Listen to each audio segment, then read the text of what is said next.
Et c'est le moine bouddhiste Mathieu Ricard, qui est incroyable, qu'on a rencontré ce matin, Oui, qui nous a on connaît accordé son une visage, interview si on connaît et son qui nous visage. dit que en fait, les 8 millions d'espèces animales qui sont avec nous sont nos concitoyens et qui ne supportent plus le massacre de ces animaux. Et donc, il nous en a parlé ce matin. On l'écoute.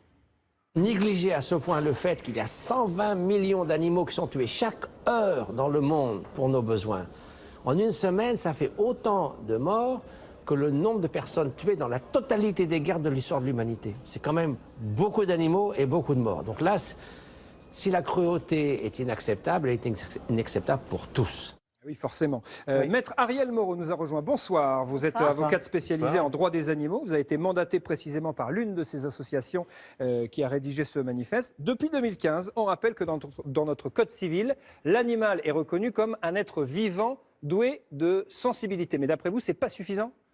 Oui, alors d'après l'association One Voice, pour laquelle j'interviens, effectivement, on a attendu 2 siècles pour qu'on nous décrète qu'un animal est un être vivant doué de sensibilité. Donc effectivement, on s'attendait à une réforme un petit peu plus importante, d'autant que si vous voulez, avec ce constat, on continue à les traiter comme des objets.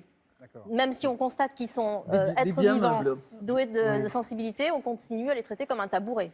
Dans quel code, justement, on appelait les animaux des meubles? C'était en code civil, justement. C'était dans le code civil. C'est fini, ça? Non, si, oui, depuis l'année dernière. Enfin, c'est fini. Ils sont sortis de la catégorie des meubles pour devenir des êtres vivants doués de sensibilité. Mais enfin, bon, il était déjà dans le code rural. C'est pas une avancée majeure pour l'instant. Isabelle, il y a 30 propositions dans ce manifeste. On ne va pas toutes les citer. On va prendre quelques exemples, notamment les animaux d'élevage. Alors voilà, les animaux d'élevage, c'est vraiment une question primordiale. Vous savez, moi, j'en ai fait quand même pas mal d'abattoirs et de comment dire, d'élevage industriel de porc. Vous savez, le verra dans un élevage industriel de porc, eh ben, il peut être que en diagonale dans son box. Il peut pas se tenir comme ça ni comme ça.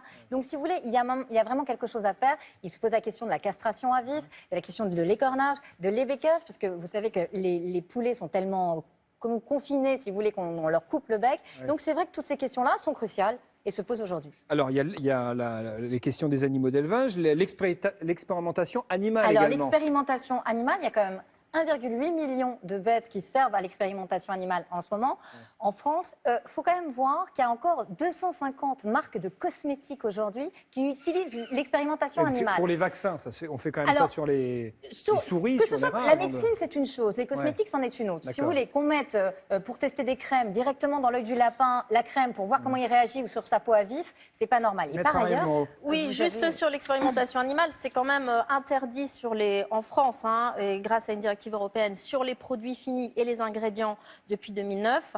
Il y a certains ingrédients, parce qu'ils sont testés au niveau de l'innocuité, qui continuent à être utilisés, mais normalement, il y a une interdiction de tests sur les animaux pour les cosmétiques, ingrédients et produits finis. Mais c'est vrai que sur l'élevage, il faut aussi être réaliste.